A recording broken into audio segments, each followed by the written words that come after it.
The crisis at the heart of government is being played out on television, radio and across the newspapers. It finds its echo in the opinion polls. Meltdown and exodus, they all cry. The game is up.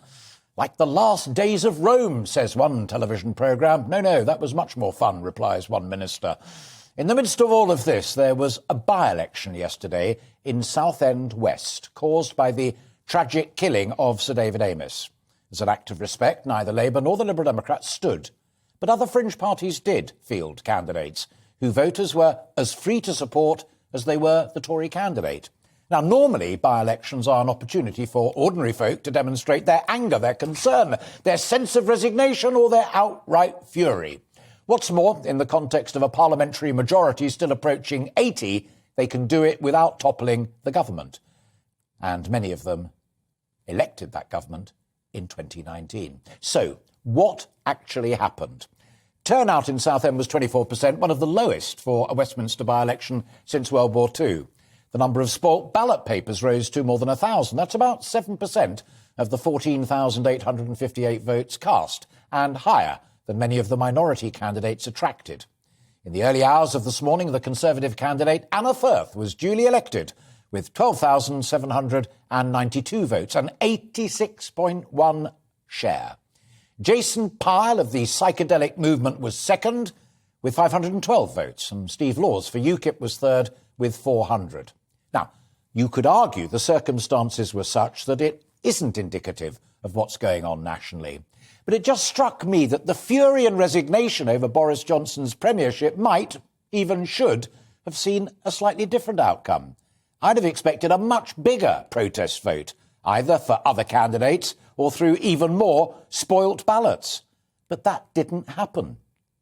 Add to the fury at what went on in Number 10 and the subsequent denials of parties, cover-ups, contradictions and all the rest of it, the bleak economic news that unfolded on polling day, energy prices, confirmation that national insurance would rise, it would go ahead, and that interest rates rose and will rise even further towards inflation, hurtling towards 7%. Well, if ever people were going to press their fury home democratically, yesterday was the day.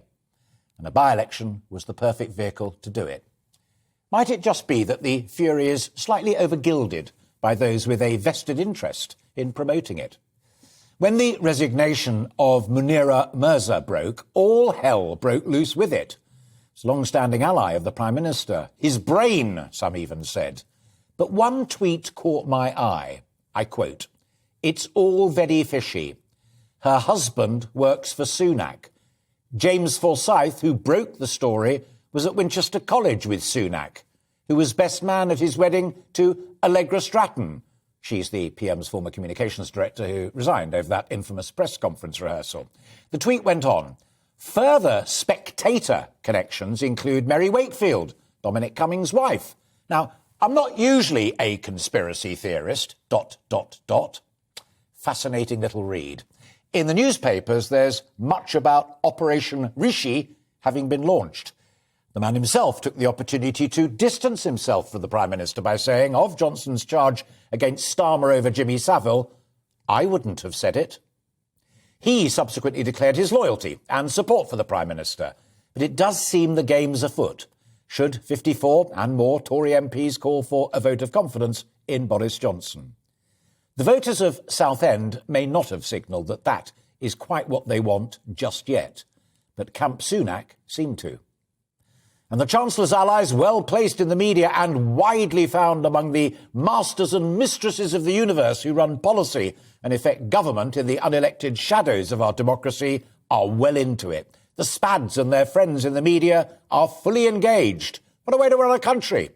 Labour want him out. That's not only their right, it's their job. For the media and for partisan advisers, it is not. The job of the media is to report objectively the facts, not lobby for a particular narrative, let alone one or the other outcome. The job of SPADS is to advise and guide ministers. Lobbying for a new boss, and presumably a new job with the new boss, is not.